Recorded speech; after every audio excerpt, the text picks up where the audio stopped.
ಹ್ಞೂ ಏನಂತ ಟಿಕೆಟ್ ತೊಗೊತೀಯ?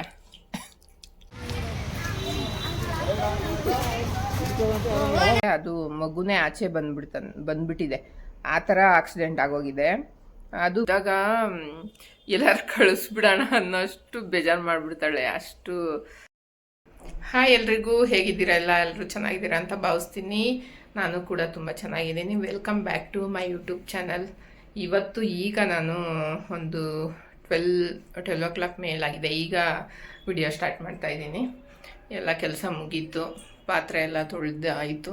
ಈಗ ಸ್ನಾನ ಮಾಡ್ಕೊಂಬಂದೆ. ಸೊ ಮಗಳನ್ನ ಸ್ಕೂಲಿಂದ ಕರ್ಕೊಬರ್ಬೇಕು. ಒಂದು 10 ನಿಮಿಷ ಲೇಟಾಗಿ ಹೋಗ್ತೀನಿ ನಾನು, ಯಾಕಂದರೆ ಎಲ್ಲ ಬಂದು ನಿಂತ್ಕೊಂಬಿಟ್ಟಿರ್ತಾರೆ ಗೇಟ್ ಮುಂದೆ. ಆವಾಗ ತುಂಬ ಅಲ್ಲಿ ರೋಡೆಲ್ಲ ಟ್ರಾಫಿಕ್ ಆಗಿಬಿಟ್ಟಿರುತ್ತೆ. ಒಂದು 10 ನಿಮಿಷ ಲೇಟಾಗಿ ಹೋದರೆ ಸ್ವಲ್ಪ ಹೋಗಿದ ತಕ್ಷಣ ಬರ್ತಾಳೆ ಆಚೆ. ನಮ್ಮ ಗಾಡಿನೇ ಎದ್ದು ಕಾಣುತ್ತೆ. ಇಲ್ಲಾಂದರೆ ಎಲ್ಲರೂ ಇದ್ದಾಗ ಹೋದರೆ ಅವಳು ಹುಡುಕ್ತಿರ್ತಾಳೆ, ನಾನು ಹುಡುಕ್ತಿರ್ತೀನಿ. ಸೊ ಹಂಗಾಗಿ ಸ್ವಲ್ಪ ಲೇಟಾಗಿ ಹೋಗ್ತೀನಿ. ಸೊ ಇವತ್ತಿನ ದಿನ ಹೇಗಿರುತ್ತೆ ಏನು ಅಂತ ತೋರಿಸ್ತೀನಿ ನೋಡಿ. ಅದಕ್ಕೆ ಮುಂಚೆ ನನ್ನ ಚಾನಲ್ಗೆ ಯಾರ್ಯಾರು ಸಬ್ಸ್ಕ್ರೈಬ್ ಆಗಿಲ್ಲ ದಯವಿಟ್ಟು ಹಾಗೆ ಬೆಲ್ ಬಟನ್ನ ಕ್ಲಿಕ್ ಮಾಡೋದು ಮರಿಬೇಡಿ. ಕಮೆಂಟ್ ಶೇರ್ ಕೂಡ ಮಾಡಿ ಅಂತ ಕೇಳ್ಕೊತೀನಿ. ಸೊ ಇವತ್ತಿನ ದಿನದಲ್ಲಿ ಏನೂ ಇಲ್ಲ. ಈಗ ಇರೋದನ್ನೇ ಅವಳು ಬಂದ ತಕ್ಷಣ ಊಟ ಮಾಡಿ ಸುಮ್ಮನಾಗಬೇಕಷ್ಟೆ. ಅವಳು ಇನ್ನೇನು ಈವ್ನಿಂಗ್ ಇರಲ್ಲ ಅನ್ಕೋತೀನಿ. ಅವ್ರು ದೊಡ್ಡಮ್ಮನ ಜೊತೆ ಊರಿಗೆ ಹೋಗ್ತಿದ್ದಾಳೆ, ನಮ್ಮ ತಾಯಿ ಊರಿಗೆ. ಸೊ ಇರೋದು ನಾನು ಹಸ್ಬೆಂಡ್ ಇಬ್ಬರೇ. ಬೇರೆ ಏನಾದರೂ ಈವ್ನಿಂಗು ಇಬ್ಬರಿಗೆ ಅಡುಗೆ ಮಾಡ್ಕೋಬೇಕಷ್ಟೇ. ಅಷ್ಟು ಬಿಟ್ಟರೆ ಇನ್ನೇನು ಕೆಲಸ ಇಲ್ಲ. ಸೊ ಈಗ ಹೋಗಿ ಸ್ಕೂಲ್ ಹತ್ರ ಹೋಗಿ ಕರ್ಕೊಂಬರೋಣ, ಬನ್ನಿ ಹೋಗೋಣ.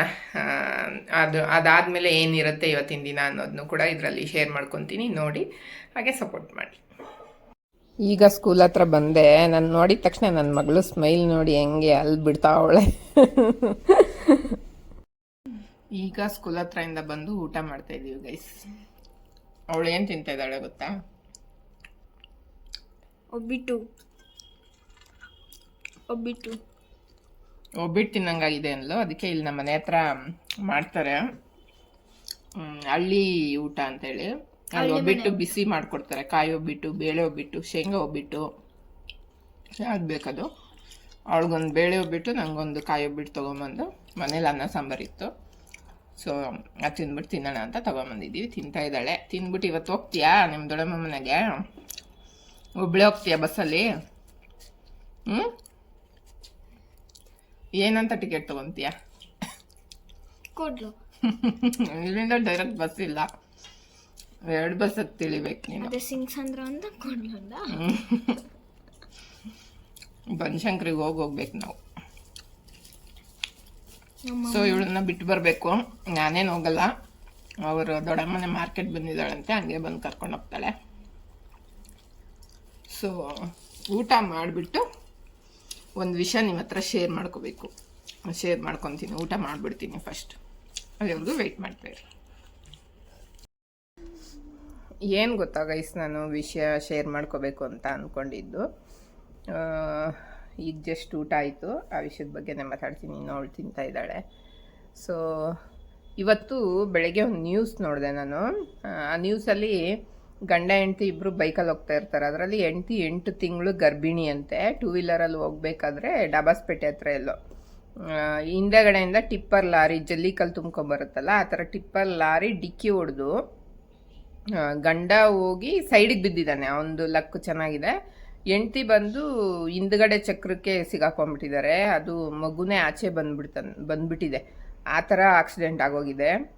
ಅದು ಮಗು ಆಚೆ ಬಂದಮೇಲೂ ಒಂದು 10 ನಿಮಿಷ ಅಳೋ ಸೌಂಡ್ ಬರ್ತಾನೆ ಇತ್ತಂತೆ. ಅದು ಹಂಗೆ ನರ್ಲಿ ಸತ್ತೋಗ್ಬಿಡ್ತಂತೆ. ಇದನ್ನ ನೋಡಿದಾಗ ಎಷ್ಟು ಕರ್ಲು ಚುರುಕು ಅನಿಸುತ್ತೆ ಅಂದರೆ, ದೇವರು ಯಾಕೆ ಈ ಥರ ಪರೀಕ್ಷೆ ಮಾಡ್ತಾನೆ ಎಲ್ರಿಗೂ. ಎಷ್ಟೊಂದು ಜನ ತಾಯಂದಿರು ಮಕ್ಕಳಿಲ್ಲ ಅಂತ ಕಣ್ಣೀರು ಹಾಕೋರು, ದಿನ ಕಣ್ಣೀರಲ್ಲಿ ಕೈ ತೊಳೆಯೋ ತಾಯಂದಿರು ಇದ್ದಾರೆ.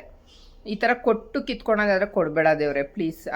ಅವ್ರ ಗಂಡ ಅಲ್ಲಿ ಕೂತ್ಕೊಂಡು ಪಾಪು ಹೆಂಡ್ತಿ ಅಂತ ಅಳ್ತಾ ಇರೋದು ನೋಡಿದ್ರೆ ಎಂಥವ್ರ ಕಣ್ಣಲ್ಲೂ ನೀರು ಬಂದ್ಬಿಡುತ್ತೆ. ನನಗೆ ಒಂದು ಸೆಕೆಂಡ್ ಅದನ್ನ ಸೀನ್ ನೋಡಬೇಕಾದ್ರೆ ಅಳು ಬಂದ್ಬಿಡ್ತು. ಎಷ್ಟು ಪ್ರೀತಿಯಿಂದ ಇರ್ತಾರೆ. ಇನ್ನೊಂದು ತಿಂಗಳು ಮನೆಗೆ ಮಗು ಬರುತ್ತೆ, ಆ ಮಗುಗೆ ಅದು ಮಾಡಬೇಕು ಇದು ಮಾಡಬೇಕು, ಹಂಗೆ ನೋಡ್ಕೋಬೇಕು ಹಿಂಗೆ ನೋಡ್ಕೋಬೇಕು, ತುಂಬ ಕನಸು ಕಟ್ಟಿರ್ತಾರೆ ತಂದೆ ತಾಯಿದಿರಾದವರು. ಅವಾಗ ಈ ಥರ ಆಗಿಬಿಟ್ರೆ ಅವ್ರಿಗೆ ಅದನ್ನ ಹೇಳ್ಕೊಳಕ್ಕೆ ಅಸಾಧ್ಯ ಬಿಡಿ. ಯಾರೇ ಬಂದು ಎಷ್ಟೇ ಸಮಾಧಾನ ಮಾಡಿದ್ರು ಅವ್ರಿಗೆ ಆ ನೋವನ್ನ ತುಂಬಿಕೊಡೋಕ್ಕಾಗಲ್ಲ. ಆ ವ್ಯಕ್ತಿ ಇನ್ನೊಂದು ಮದುವೆನೂ ಆಗ್ಬೋದು, ಇನ್ನೊಂದು ಮಗುನೂ ಆಗ್ಬೋದು. ಯಾಕಂದರೆ ಗಂಡಸರು ಆಲ್ಮೋಸ್ಟು ಹೆಂಡ್ತಿ ಸತ್ತ ಮೇಲೆ ಮಾಡ್ಕೊತಾರೆ. ಈಗ ಲೇಡೀಸು ಮಾಡ್ಕೊತಾರೆ, ಜೆಂಟ್ಸು ಮಾಡ್ಕೊತಾರೆ. ಬಟ್ ಆ ಟೈಮಲ್ಲಿ ಆಯ್ತಲ್ಲ ಅದು ಆಕ್ಸಿಡೆಂಟು, ಅದನ್ನು ಅವ್ರು ಸಾಯೋವರೆಗೂ ಆ ವ್ಯಕ್ತಿ ಎಷ್ಟು ದಿನ ಬದುಕಿರ್ತಾರೆ ಅಷ್ಟು ದಿನ ಅವ್ರ ಕಣ್ಮುಂದೆ ಹಂಗೆ ಒಂದೊಂದು ಸೆಕೆಂಡ್ಗೂ ಪಾಸ್ ಆಗುತ್ತೆ. ಎಲ್ಲಾದರೂ ಒಂದು ಆಕ್ಸಿಡೆಂಟು ಆಯಿತು ಅನ್ನೋ ವಿಷಯ ಕೇಳಿದ್ರೇ ಅವ್ರಿಗೆ ಅದು ನೆನಪಾಗ್ತಾ ಹೋಗ್ಬಿಡುತ್ತೆ. ಆ ನೋವು ಆ ವ್ಯಕ್ತಿಲಿ ಸದಾ ಸಾಯೋವರೆಗೂ ಇರುತ್ತಲ್ಲ, ಮರೆಯೋಕ್ಕೆ ಆಗಲ್ವಲ್ಲ. ಅದನ್ನ ನೆನೆಸ್ಕೊಂಡ್ರಂತೂ ಇನ್ನೂ ಬೇಜಾರಾಗುತ್ತೆ. ದೇವ್ರು ಯಾಕೆ ಈ ಥರ ಪರೀಕ್ಷೆ ಮಾಡ್ತಾನೆ? ಈಗ ನಾವೇನೇ 2 ವರ್ಷದಿಂದ ಒಂದು ಮಗು ಬೇಕು ಅಂತ ಟ್ರೈ ಮಾಡ್ತಾ ಇದ್ದೀವಲ್ವಾ, ಪೂಜೆ ಮಾಡಿಸ್ಬೇಕು, ಏನೂ ತೊಂದರೆ ಇಲ್ಲ, ಹಾಸ್ಪಿಟ್ಲಿಗೆ ಹೋದರೆ ಏನೂ ತೊಂದರೆ ಇಲ್ಲ ನಿಮಗೆ ಆಗತ್ತೆ ಅಂತಾರೆ. ಬಟ್ ನಾವು ಅದನ್ನು ಇದು ಮಾಡಿ ಈಗೆಲ್ಲ ಶಾಸ್ತ್ರ ನಂಬಾರ್ದು ಅದು ಇದು ಅಂತಾರೆ. ಬಟ್ ನಾನು ನಮ್ಮ ಹಸ್ಬೆಂಡು ನಂದು ಡೇಟ್ ಆಫ್ ಬರ್ತ್ ಕೊಟ್ಟು ಕೇಳಿದ್ವಿ ಇನ್ನೊಂದು ಮಗು ಬಗ್ಗೆ. ಇಲ್ಲ, ಆಗುತ್ತೆ, ನಿಧಾನಕ್ಕಾಗುತ್ತೆ ಅಂತಲೇ ಹೇಳಿದ್ರು. ಸೊ ಈ ಥರ ವೆಯ್ಟ್ ಮಾಡಿಕೊಂಡು ನಾವು ಒಂದು ಮಗು ಬೇಕು ಅಂತ ಕಾಯ್ಕೊಂಡು ಕೂತಿರ್ತೀವಿ. ಅಂಥವ್ರಿಗೆ ಮಗು ಕೊಡಲ್ಲ, ಕೊಟ್ಟವ್ರಿಗೆ ಹಿಂಗೆ ಕೊಟ್ಟು ಕಿತ್ಕೋತಾನೆ. ಎಷ್ಟು ನೋವಾಗಿತ್ತೆ ಅಂದರೆ ಅದನ್ನ ನೆನೆಸ್ಕೊಂಡು ಆ ಮಗುನಾದರೂ ಬದುಕಿಸ್ಬಾರ್ದ ದೇವರು? ಅದೇನು ಪಾಪ ಮಾಡಿತ್ತು ಅನ್ನಿಸ್ಬಿಡ್ತು. ಅದು ಬೇರೆ 10 ನಿಮಿಷ ಹತ್ತು ತೀರ್ಕೊಂತಂತೆ. ಅದನ್ನ ಕೇಳಿನೇ ನಮ್ಗೆ ಇಷ್ಟು ನೋವಾಗ್ತಾಯಿದೆ ಅಂದರೆ, ಆ ಸ್ಪಾಟಲ್ಲಿ ಇರೋ ಜನಗಳು ಅದನ್ನ ಕಣ್ಣಾರೆ ನೋಡಿರ್ತಾರಲ್ಲ ಆ ಮಗು ಅಳೋದನ್ನ, ಅವ್ರಿಗೆ ಎಷ್ಟು ಕರ್ಲಿಂಡ್ ಬಂದಿರಬೇಕು. ಯಪ್ಪ, ದೇವ್ರಿಗೆ ಕಣ್ಣಿಲ್ಲ ಅಂತ ಇದಕ್ಕೇನೆ ಹೇಳೋದು. ದೇವ್ರಿಗೆ ನಿಜವಾಗೂ ಒಂದೊಂದು ಟೈಮಲ್ಲಿ ಕಣ್ಣು ಮುಚ್ಕೊಂಡು ಕೂತಿರ್ತಾನೆ. ಅದು ಏನು ಮಾಡೋಕ್ಕಾಗಲ್ಲ, ಯಾಕಂದರೆ ಇದನ್ನೆಲ್ಲ ದೇವ್ರು ಮಾಡಿರಲ್ವಂತೆ, ವಿಧಿ ಬರೆದಿರ್ತಾನಂತೆ. ಇವ್ರ ಹಣೆಯಲ್ಲಿ ಇಷ್ಟು ಆಯಸ್ಸು, ಇಷ್ಟು ದಿನ ಬದುಕಬೇಕು, ಹಿಂಗೆ ಬದುಕಬೇಕು, ಹಿಂಗೆ ಸಾಯಬೇಕು ಅಂತ. ಆ ದೇವ್ರು ಏನೋ ಒಂದು 50% ಆ ನೋವಿಂದ ಆಚೆ ತರ್ಬೋದೇ ಹೊರತು ಅದನ್ನು ಕಂಪ್ಲೀಟಾಗಿ ಆ ದೇವರು ಏನು ಇದು ಮಾಡೋಕ್ಕಾಗಲ್ಲ ಅಂತಾರೆ. ಅದು ನಿಜನೇ ಹೌದು. ಬಟ್ ಆದ್ರೂ ಅದನ್ನು ನೆನೆಸ್ಕೊಂಡಾಗ ನನಗಂತೂ ತುಂಬ ದುಃಖ ಆಯಿತು. ನಾನು ಒಂದು 10 ನಿಮಿಷ ಬಿಟ್ಟೆ ಅದನ್ನ ನೋಡಿ. ಅಷ್ಟು ಬೇಜಾರಾಯ್ತು ನನಗೆ ನಿಜವಾಗ್ಲೂ. ನಮಗೆ ಎಷ್ಟು ನೋವಾಗ್ತಿದೆ ಅಂದರೆ ಅವ್ರಿಗೆ, ಅವ್ರ ಮನೆಯವ್ರಿಗೆ, ಅವ್ರ ಗಂಡಂಗೆ ಅಲ್ಲಿ ಕುತ್ಕೊಂಡು ಅಳ್ತಾ ಇದ್ದರೆ ಆ ವ್ಯಕ್ತಿ ಏನು ಒಂದು ಪಾಯಿಂಟ್ ಅಷ್ಟು ಏಟಾಗಿಲ್ಲ ಅವ್ರಿಗೆ. ಇಲ್ಲೇನೋ ಒಂದು ಸ್ವಲ್ಪ ಏಟಾಗಿರಂಗಿದೆ, ಮತ್ತು ಹಿಂದೆ ಶರ್ಟೆಲ್ಲ ಬ್ಲಡ್ ಆದಂಗಿದೆ. ಅದು ಮೇ ಬಿ ಅವ್ರ ವೈಫ್ದು ಬ್ಲಡ್ ಇರಬೇಕು. ಅವರು ಚೆನ್ನಾಗೇ ನಡ್ಕೊಂಬಂದರು, ಈ ಕಡೆಗೆ ನಡ್ಕೊಂಬಂದು ಕೂತ್ಕೊಂಡು ಜೋರಾಗೂ ಅಳ್ತಿದ್ರು. ಅದೆಲ್ಲ ನೋಡಿದಾಗ ಹೆಂಗೆ ಅನಿಸುತ್ತೆ ಅಂದರೆ, ಯಾವ ಮನುಷ್ಯಂದು ಜೀವನ ಇವಾಗ ಇದ್ದಿದ್ದು ಇನ್ನೊಂದು ಸೆಕೆಂಡ್ಗಿರಲ್ಲ. ನಿಜವಾಗ್ಲೂ ಎಷ್ಟು ಬೇಜಾರಾಗುತ್ತೆ ಅಂದರೆ, ಜಗಳ ಆಡಿದ್ರೂ 5 ನಿಮಿಷ ಮಾತಾಡ್ಕೊಂಡು ಒಂದಾಗ್ಬಿಡಿ ಸುಮ್ಮನೆ. ಯಾಕಂದರೆ ಇವತ್ತಿರೋರು ನಾಳೆ ಇರ್ತಾರೋ ಇರಲ್ವೋ. ತಂದೆ ತಾಯಿ ಹತ್ರ ಆಗಲಿ, ಎಷ್ಟೋ ಜನ ಮಕ್ಕಳು ತಂದೆ ತಾಯಿ ಹತ್ರ ಜಗಳ ಮಾಡಿ ತಂದೆ ತಾಯಿ ಹತ್ರ ಮಾತೇ ಬಿಟ್ಟಿರ್ತಾರೆ. ಅದು ತಂದೆ ತಾಯಿ ತಪ್ಪಲ್ಲ, ಮಕ್ಕಳದು ತಪ್ಪಲ್ಲ, ಸಮಯ ಪರಿಸ್ಥಿತಿ ಹಂಗೆ ಮಾಡಿರುತ್ತೆ. ಬಟ್ ನಾನು ಹೇಳೋದೇನು ಅಂದರೆ, ಅದು ಏನೇ ಇದ್ರೂ ಕೂತು ಒಬ್ರಿಗೊಬ್ರು ಮಾತಾಡಿಕೊಂಡ್ರೆ ಅದು ಪರಿಹಾರ ಆಗುತ್ತೆ. ಆಗದಿರೋ ವಿಷಯ ಯಾವುದೂ ಇಲ್ಲ. ಯಾಕಂದರೆ ಈಗಿನ ಜನ್ರೇಷನ್ನು ಈಗಿರೋ ಪರಿಸ್ಥಿತಿಲಿ ನೋಡಿ, ಇವತ್ತಿದ್ದವ್ರು ನಾಳೆ ಇರಲ್ಲ. ನೀವು ದ್ವೇಷ ಮಾಡಿ ಏನು ಸಾಧನೆ ಮಾಡ್ತೀರಾ? ಚೆನ್ನಾಗಿ ಮಾತಾಡ್ಕೊಂಡಿರಿ. ಬೇರೆಯವರಾದರೆ ಬೇರೆ ಒಂಥರ ಬಿಡಿ, ಸಂಬಂಧಿಕರು ಅದೆಲ್ಲ ಅದೇನೋ ಒಂದು ಆಗಿರುತ್ತೆ ಹೋಗಿರುತ್ತೆ, ಮಾತಾಡ್ಸೋಕ್ಕಾಗಲ್ಲ, ಮಾತಾಡಿಸ್ಬಿಡಿ, ಅದು ಬಿಟ್ಟಾಕಿ. ಬಟ್ ಎತ್ತು ಮಕ್ಕಳು ತಂದೆ ತಾಯಿ ಅಂತ ಸಂಬಂಧಗಳು ಬಂದಾಗ ಮಾತಾಡಿಸ್ಬೇಕು. ಎಷ್ಟೇ ಈಗ ಅಪ್ಪ ಅಮ್ಮ ಬೈಯೋದು ಮಕ್ಕಳು ಒಳ್ಳೇದಕ್ಕೆ, ಮಕ್ಕಳು ಒಂದು ಏಜಿಗೆ ಬಂದಾಗ ಒಂದು ಮಾತು ಹೇಳಿದ್ರು ಅದು ಅಪ್ಪ ಅಮ್ಮನ ಒಳ್ಳೇದಕ್ಕೆ ಅಂತಲೇ ತಗೋಬೇಕು. ಯಾರು ಒಬ್ರಿಗೊಬ್ರು ದ್ವೇಷ ಮಾಡ್ಕೋಬೇಡಿ. ಈ ಥರ ಆಗೋಗುತ್ತೆ ನೋಡಿ. ಆ ತಾಯಿ 108 ಕನಸು ಕಟ್ಕೊಂಡಿದ್ಲು ಮಗು ಬಗ್ಗೆ, ಮತ್ತು ಆ ಮಗು ಹುಟ್ಟಿದ ಮೇಲೆ ಈ ಥರ ಆಗಬೇಕು, ಈ ಥರ ಮಾಡಬೇಕು. ಏನು ಒಂದು ತಾಯಿತನ ಅನ್ನೋದೇ ಒಂದು ದೊಡ್ಡ ಮಿರಾಕಲ್. ಅದನ್ನು ಅನುಭವಿಸ್ದವ್ರಿಗೆ ಗೊತ್ತಿರುತ್ತೆ. ಅವಳು ಮಗುನ ಹೊಟ್ಟೆಲಿ ಇಟ್ಕೊಂಡು ಸಾವಿರಾರು ಕನಸು ಕಂಡಿರ್ತಾಳೆ. ಅವಳು ಅಲ್ಲೇ ಆ ಪ್ರಾಣ ಬಿಡಬೇಕಾದ್ರೆ ಅವಳು ಎಷ್ಟು ನೋವು ತಿಂದು ಪ್ರಾಣ ಬಿಟ್ಟಿರಬೇಕು ಅಲ್ವಾ? ಅದಕ್ಕೆ ಇನ್ನೊಂದೇನು ಅಂದರೆ, ಈ ಗಂಡಸರು ಒಂದು ಸ್ವಲ್ಪ ಹೆಂಗಸ್ರಿಗೆ ಹೊಟ್ಟೆ ಎಲ್ಲ ಜಾಸ್ತಿ ಆದಮೇಲೆ, ಒಂದು 5 ತಿಂಗಳಾದಮೇಲೆ 2 ವೀಲರಲ್ಲೆಲ್ಲ ಕರ್ಕೊಂಡು ಹೋಗಬೇಡಿ. ಯಾಕಂದರೆ ನಮ್ಮ ಹತ್ರ ಇರೋದೇ 2 ವೀಲರು, ನೀವು ಕರ್ಕೊಂಡು ಹೋಗಬೇಡಿ ಅಂತ ಅಂದರೆ ಹೆಂಗೆ ಮಾಡೋದು ಅಂದರೆ, ಅದು ನಿಮ್ಮ ಸೇಫ್ಟಿಗೋಸ್ಕರ ಅಷ್ಟೇ. ಅಷ್ಟು ಇದ್ದರೆ ಬಸ್ಸಲ್ಲೇ ಓಡಾಡಿ, ಪರವಾಗಿಲ್ಲ. ಬಸ್ಸಲ್ಲಿ ಸೇಫ್ಟಿ ಇರುತ್ತೆ, ಸೀಟ್ ಇರುತ್ತೆ. ಸೊ ಟೂ ವೀಲರ್ ಅಷ್ಟು ಸೇಫ್ಟಿ ಅಲ್ಲ, ಅವ್ರಿಗೆ ಅದು ಹೊಟ್ಟೆ ಭಾರ ಬೇರೆ ಇರುತ್ತೆ. ಒಂಚೂರು ಹಿಂಗೆ ಟಚ್ ಆದ್ರೂ ಅವರು ಮಿಸ್ಸಾಗಿ ಕೆಳಗಡೆ ಬಿದ್ದುಬಿಡ್ತಾರೆ. ಹಂಗೆ ಆಗಿದೆ ಇದು. ಅದಕ್ಕೆ ದಯವಿಟ್ಟು ಯಾರೇ ಪ್ರೆಗ್ನೆನ್ಸಿ ಇರೋರು ಟೂ ವೀಲರಲ್ಲಿ ಜಾಸ್ತಿ ಓಡಾಡೋಕ್ಕೆ ಹೋಗಬೇಡಿ. ಅದು ಅಷ್ಟು ಸೇಫ್ ಅಲ್ಲ ಅಂತ ನನಗೆ ಪರ್ಸ್ನಲಿ ಅನಿಸಿದೆ. ಎಷ್ಟೊಂದು ಜನ ಈ ಪ್ರೆಗ್ನೆಂಟ್ ಇರೋರು ಆಕ್ಸಿಡೆಂಟ್ ಆಗಿರೋದೇ ಟೂ ವೀಲರಲ್ಲಿ ಓಡಾಡಬೇಕಾದ್ರೆ. ಕಾರಲ್ಲಿ ಬಸ್ಸಲ್ಲಿ ಎಲ್ಲ ಓಡಾಡೋರಿಗೆ ಅಷ್ಟು ಇದುವರೆಗೂ ಆ ಥರ ಅಪಘಾತಗಳಾಗಿರೋದು ನಾನು ಕೇಳೇ ಇಲ್ಲ, ನೋಡೂ ಇಲ್ಲ. ಸೊ ಟೂ ವೀಲರಲ್ಲೇ ನಾನು ಜಾಸ್ತಿ ಕೇಳಿರೋದು. ಹಂಗಾಗಿ ಟೂ ವೀಲರ್ನ ಅವಾಯ್ಡ್ ಮಾಡಿ. ಮತ್ತು ಮಗು ಹುಟ್ಟಿದ ಮೇಲೂ ಅಷ್ಟೇ, ಆ ಎಳೆ ಮಕ್ಕಳು ಇನ್ನೂ ಉಸಿರು ಹಿಂಗೆ ಬಿಗ್ಗಿ ಹಿಡ್ಕೊಂಡು ಕುತ್ಕೊಂಡ್ಬಿಟ್ಟಿರ್ತಾರೆ ಮಧ್ಯಕ್ಕೆ, ಈ ಗಂಡ ಹೆಂಡ್ತಿ ಎಲ್ಲರೂ ಓಡಾಡಬೇಕಾದ್ರೆ. ಅದೂ ಸೇಫ್ ಅಲ್ಲ ಮಕ್ಕಳಿಗೆ. ಹಂಗಾಗಿ ಒಂದು ಸ್ವಲ್ಪ ಅದನ್ನ ಅವಾಯ್ಡ್ ಮಾಡಿ ಅಂತ ಹೇಳ್ತೀನಿ ಅಷ್ಟೇ. ಇದು ಈಗ ಹೋಗಿರೋ ಪ್ರಾಣ ಯಾರೂ ತಂದುಕೊಡೋಕ್ಕಾಗಲ್ಲ. ಆ ತಾಯಿ ಮಗುಗೆ ಆ ದೇವರು ಶಾಂತಿ ನೀಡಲಿ ಅಂತ ಕೇಳ್ಕೊತೀನಿ ನಾನು. ನಾನು ಈ ವಿಷಯನ ನಾನು ನಿಮ್ಮ ಹತ್ರ ಶೇರ್ ಮಾಡ್ಕೋಬೇಕಿತ್ತು.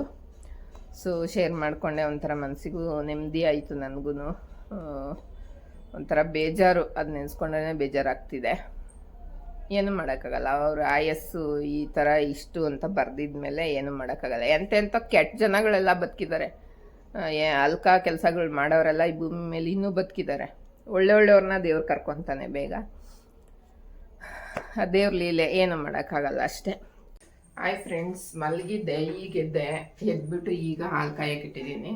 ಹಾಲೇನು ಗೊತ್ತಾ, ನಾವು ಲೋ ಫ್ಲೇಮಲ್ಲಿ ಇಟ್ಟಷ್ಟು ಬೇಗ ಕೆಡಲ್ಲ. ಸೊ ಹಂಗಾಗಿ ನಾನು ಸ್ವಲ್ಪ ಕಡಿಮೆ ಉರಿನಲ್ಲೇ ಹಾಲನ್ನ ಕಾಯಿಸ್ತೀನಿ.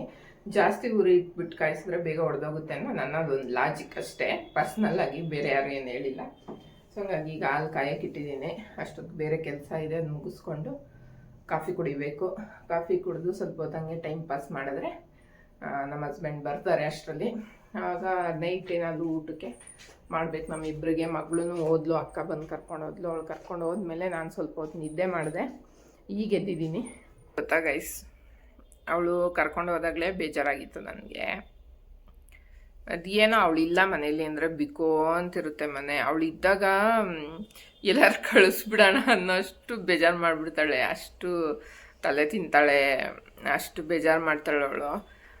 ಬಟ್ ಅದು ಅವಾಗ ನಮಗೆ ಬೇಜಾರು ಅನಿಸುತ್ತೆ. ಬಟ್ ಅವಳು ಒಂದು ಸೆಕೆಂಡ್ ಮನೇಲಿಲ್ಲ ಅಂದರೆ ಒಂಥರ ಮನೆಯೆಲ್ಲ ನೋಡಿ ಎಷ್ಟು ಸೈಲೆಂಟ್ ಇದೆ ನೋಡಿ. ಅವಳಿಲ್ಲ ಅಂದರೆ ಇರೋಕ್ಕೆ ಆಗಲ್ಲ ಮನೇಲಿ. ಈಗ ಹಸ್ಬೆಂಡ್ ಬರೋವರೆಗೂ ನಾನು ಒಬ್ಬಳೇ ಟೈಮ್ ಪಾಸ್ ಮಾಡಬೇಕು. ಮಧ್ಯಾಹ್ನ ಒಂದು 4 o'clock ಹೋಗಿದ್ದು. ಹಂಗೆ ಬೆಳಗ್ಗೆಯಿಂದ ನಿದ್ದೆ ಮಾಡಿರಲಿಲ್ಲ ನಾನು. ಫೋನ್ ನೋಡ್ತಾ ಹಂಗೆ ನಿದ್ದೆ ಮಾಡಿದೆ. ಈಗ 5:15 ಆಗಿದೆ, ಎದ್ದಿದ್ದೀನಿ. ಮಳೆ ಬರೋ ಹಂಗಾಗಿ ಮೋಡ ಆಗಿದೆ, ಅಲ್ಲೇ ಅಷ್ಟು ಜಲ್ದಿ ಕತ್ಲೆ ಥರ ಆಗೋಗಿದೆ. ಸೊ ಈಗ ಎದ್ದು ಕಾಫಿ ಕುಡಿಯೋಣ ಅಂತ ಕಾಫಿಗೆ ಇಟ್ಟಿದ್ದೀನಿ. ಮಲ್ಕೊಂಡೆದ್ದು. ಅವಳಿಲ್ಲ ಅಂದರೆ ಬಿಕೋ ಅನ್ನಿಸ್ತಿರುತ್ತೆ ಮನೆ. ಇದ್ದರೆ ಮಮ್ಮಿ ಮಮ್ಮಿ ಮಮ್ಮಿ ಮಮ್ಮಿ ಅಂತ ಒಂದೇ ಸಮನೆ ಕರಿತಾ ಇರ್ತಾಳೆ. ಏನಕ್ಕಾದರೂ ಅಮ್ಮ ಅಮ್ಮ ಅಮ್ಮ ಅಂತ. ಮತ್ತು ಅವಳಿಗೆ ನನ್ನ ಬಿಟ್ಟಿರೋಕ್ಕೂ ಇಷ್ಟ ಆಗಲ್ಲ. ಅವಳು ತುಂಬ ಕನೆಕ್ಟ್ ಆಗಿದ್ದಾಳೆ ನನಗೆ. ಹೋಗ್ಬೇಕಾದ್ರೆ ಏನು ಫುಲ್ಲು ಮುಖಕ್ಕೆಲ್ಲ ಪಪ್ಪಿ ಕೊಟ್ಬಿಟ್ಟು ಮಿಸ್ ಯು ಮಮ್ಮಿ ಅಂತ ಹೇಳ್ಬಿಟ್ಟು ಹೋದ್ಲು. ಆವಾಗ ಅವಳು ಮುಂದೆನೇ ಒಂಥರ ನಂಗೆ ಬೇಜಾರಾಯಿತು. ಇನ್ನು ನಾನು ಬೇಜಾರು ತೋರಿಸ್ಕೊಂಡ್ರೆ ಇನ್ನು ಅವಳು ಹೋಗಲ್ಲ, ಇಲ್ಲ ನಾನು ಹೋಗಲ್ಲ, ಇಲ್ಲೇ ಇರ್ತೀನಿ ಅಂತಾಳೆ ಅಂತ ನಾನು ಸುಮ್ಮನಾದೆ. ಅವಳು ಹೋದ್ಮೇಲೆ ಸ್ವಲ್ಪ ಬೇಜಾರಾಯಿತು. ಅಳೂ ಬಂತು ನನಗೆ, ಕಣ್ಣಲ್ಲಿ ನೀರು ಬಂದುಬಿಡ್ತು. ಇನ್ನು ಅದೇ ಯೋಚನೆಯಲ್ಲಿದ್ದರೆ ಅಳ್ತು ಬಿಡ್ತೀನಿ ಅಂತ 2 days ಹೋಗಿರೋದು ಅವಳು ನೋಡಿ. ನನಗೆ ಬಿಟ್ಟಿರೋಕ್ಕೆ ಆಗ್ತಿಲ್ಲ ಅವಳನ್ನ. ಆ ಥರ ಬೇಜಾರು ಆಗುತ್ತೆ ಅವಳಿಲ್ಲ ಅಂದರೆ. ಅವಳಿದ್ರೇ ಚೆಂದ. ಮನೆ ತುಂಬ ಓಡಾಡ್ಕೊಂಡು ಚೆನ್ನಾಗಿರ್ತಾಳೆ. ಏನಾದರೂ ಅವಳು ಹೇಳ್ತಾ ಇರಬೇಕು. ನಮ್ಮ ಹಸ್ಬೆಂಡು ಅಷ್ಟೇ, ಅವಳಿಲ್ಲ ಅಂದರೆ ಒಂದಿನನೂ ಇರೋಕ್ಕೆ ಇಷ್ಟಪಡಲ್ಲ. ನಮ್ಮ ಹಸ್ಬೆಂಡಿಗೆ ಫೋನ್ ಮಾಡಿದಾಗ ಏನು ಮಾಡ್ತಿದ್ಯಾ ಅಂದರು. ಏನು ಮಾಡೋದು, ಒಬ್ಬಳೇ ಕುತ್ಕೊಂಡು ಮೊಬೈಲ್ ನೋಡ್ತಾ ಇದ್ದೀನಿ ಅಂದೆ. ಯಾಕೆ ಅವಳೆಲ್ಲಿ ಅಂದರು. ಅವಳಿಲ್ಲ, ಅವರು ದೊಡ್ಡಮ್ಮ ಬಂದು ಕರ್ಕೊಂಡು ಹೋದ್ಲಿ. ಯಾಕೆ ಕಳಿಸ್ಬಾರ್ದಿತ್ತು ಅಂತ ಅಂದರು. ಅವ್ರಿಗೂ ಅವಳಿಲ್ಲ ಅಂದರೆ ಇರೋಕ್ಕಾಗಲ್ಲ. ಹೇಳ್ತಾರೆ ಅವರು, ಎಲ್ಲೇ ಹೋದರೂ ಬೆಳಗ್ಗೆ ಹೋಗಿ ಸಾಯಂಕಾಲ ಬಂದುಬಿಡ್ಬೇಕು, ಬಂದಾಗ ಇರಬೇಕು ಅವಳು ಕಣ್ಮುಂದೆ ಓಡಾಡಿಕೊಂಡು ಅಂತ ಅಂತಾರೆ. ಅವ್ರಿಗೂ ಅವಳಿಲ್ಲ ಅಂದರೆ ಬೋರ್ ಆಗುತ್ತೆ ಮನೆಯಲ್ಲಿ, ಇರೋಕ್ಕೆ ಇಷ್ಟ ಆಗಲ್ಲ ಅವ್ರಿಗೂ. ಸೊ ಇನ್ನೇನು, ಮಂಡೇ ಈವ್ನಿಂಗ್ ಬರ್ತಾಳೆ. ನಾಳೆ ಒಂದಿನ, ನಾಡ್ದು ಒಂದಿನ. ನಾಳೆ ಇನ್ನೇನು ಭಾನುವಾರ ಹಸ್ಬೆಂಡ್ ಇರ್ತಾರೆ, ಗೊತ್ತಾಗಲ್ಲ ನನಗೆ ಅಷ್ಟೊಂದು. ಇನ್ನು ಮಂಡೇ ಬೆಳಗ್ಗೆ ತುಂಬ ಕೆಲಸಗಳು ಇದೆ ನನಗೆ. ಪೂಜೆ ಐಟಮ್ಸ್ ಎಲ್ಲ ತೊಳೆದಿಡಬೇಕು. ಮಂಗಳವಾರ 2ನೇ ಮಂಗಳವಾರ ಮಾಡಬೇಕು. ಅದಾದಮೇಲೆ 3ನೇ ಮಂಗಳವಾರ ನಾನು ಪೂಜೆ ಇಟ್ಕೊಂಡಿದ್ದೀನಲ್ಲ, ಅದಕ್ಕೆ ಹೆಂಗೂ ತಲೆ ಸ್ನಾನ ಮಾಡಿರ್ತೀನಿ. ಬೆಳ್ಳಿ ಐಟಮ್ಸು ಎಲ್ಲನೂ ತುಂಬ ಕಪ್ಪಾಗ್ಬಿಡುತ್ತೆ ಗೈಸ್. ಬೆಳ್ಳಿ ಐಟಮ್ ಅದೇನೋ ಗೊತ್ತಿಲ್ಲ. ಆ ಸೇಟು ಅಂಗಡಿಲಿ ಇದ್ದಾಗ ಚೆನ್ನಾಗೇ ಇರ್ತವೆ, ಮನೆಗೆ ತಂದು ಯೂಸ್ ಮಾಡ್ತಾಯಿದ್ರೆ ಬ್ಲ್ಯಾಕ್ ಆಗುತ್ತೆ. ಬೆಳ್ಳಿ ಅಂತ ಕೊಡ್ತಾರೆ, ಆದರೂ ಯಾಕೆ ಬ್ಲ್ಯಾಕ್ ಆಗುತ್ತೋ ಗೊತ್ತಿಲ್ಲ. ಅಂದರೆ ಬ್ಲ್ಯಾಕ್ ಮೀನ್ಸ್ ತುಂಬ ಬ್ಲ್ಯಾಕ್ ಅಲ್ಲ, ಸ್ವಲ್ಪ ಅಲ್ಲಲ್ಲೇ ಇದಾಗುತ್ತೆ. ಅದನ್ನ ಅವರು ಟೂತ್ ಪೇಸ್ಟ್ ಪೌಡ್ರ್ ಬರುತ್ತಲ್ಲ ಅದರಲ್ಲಿ ತೊಳೆಯೋಕೆ ಹೇಳಿದ್ದಾರೆ. ಸೊ ಎಲ್ಲನೂ ಹೆಂಗೂ ತಲೆ ಸ್ನಾನ ಮಾಡಿರ್ತೀನಲ್ಲ, ಎಲ್ಲ ತೊಳೆದಿಡಬೇಕು. ಮಂಡೇನೇ ತಲೆ ಸ್ನಾನ ಮಾಡ್ಕೊಂಡು ಎಲ್ಲ ನೀಟಾಗಿ ಕ್ಲೀನ್ ಮಾಡಿ ಇಟ್ಕೊಂಡ್ರೆ ನಮಗೆ ಮಂಗಳವಾರ ಬೆಳಗ್ಗೆ ಬೇಗ ಎದ್ದು ಸ್ನಾನ ಮಾಡಿ ಪೂಜೆ ಮಾಡೋಕ್ಕೆ ಸರಿ ಹೋಗುತ್ತೆ. ಸೊ ಹಂಗಾಗಿ ಮಾಡ್ಕೊಳೋಣ ಅಂತ ಅಂದ್ಕೊಂಡಿದ್ದೀನಿ. ಆವತ್ತಿನ ದಿವಸನೂ ಬೇಗ ಹೋಗ್ಬಿಡುತ್ತೆ. ಈಗ ಸ್ವಲ್ಪ ಅವಳು ಹೋಗಿರೋದಕ್ಕೆ ಒಂದು ಸ್ವಲ್ಪ ಬೇಜಾರಾಗ್ತಿದೆ ಅಷ್ಟೇ. ಬರ್ತಾಳಲ್ಲ ಮತ್ತೆ ಇನ್ನು ಅಲ್ಲಿ ನಮ್ಮ ಅಪ್ಪನ ತಲೆ ತಿಂತಾಳೆ ಊರಲ್ಲಿ, ನಮ್ಮ ಅಪ್ಪನ ಜೊತೆ ಆಡೋದು. ನಮ್ಮ ಅಪ್ಪಂಗೂ ಇಷ್ಟ. ಅಂದರೆ ಗಂಡು ಮಕ್ಳಂದರೆ ನಮ್ಮ ಅಪ್ಪಂಗೆ ಇಷ್ಟನೇ ಆಗಲ್ಲ, ಹೆಣ್ಮಕ್ಳೇ ಇಷ್ಟ ಅವ್ರಿಗೆ. ತರಲೆ ಥರ ಮಾತಾಡಿಕೊಂಡು ಟೈಮ್ ಪಾಸ್ ಮಾಡ್ಕೊಂಡು ಇರ್ತಾರೆ. ಸೊ ನೋಡಬೇಕು. ಆದರೆ ಅಲ್ಲಿ ಒಂದು ಸ್ವಲ್ಪ ವಿಡಿಯೋಗಳ್ನ ಮಾಡಿಕೊಂಡು ಕಳಿಸು ಅಂತ ಹೇಳ್ತೀನಿ ನಮ್ಮ ಅಕ್ಕಂಗೆ. ಸೊ ಇದಾಗಿತ್ತು ಇವತ್ತಿನ ವಿಡಿಯೋ. ನಿಮಗೆಲ್ಲರಿಗೂ ಇಷ್ಟ ಆಗಿದೆ ಅಂತ ಅಂದ್ಕೊಂಡಿದ್ದೀನಿ. ಇಷ್ಟ ಆಗಿರೋ ಲೈಕ್, ಶೇರ್, ಕಮೆಂಟ್ ಹಾಗೆ ಸಬ್ಸ್ಕ್ರೈಬ್ ಮಾಡೋದು ಮರಿಬೇಡಿ. ಇನ್ನೇನು ಇವತ್ತು ನೈಟ್ ದಿನೇನಿರಲ್ಲ, ಅಡುಗೆ ಮಾಡ್ಕೊಂಡು ಊಟ ಮಾಡೋದು, ಅದನ್ನೆಲ್ಲ ಏನು ಹಾಕೋದು ಅಂತ ಇಲ್ಲಿಗೆ ಎಂಡ್ ಮಾಡ್ತಾಯಿದ್ದೀನಿ guys. Thank you very much.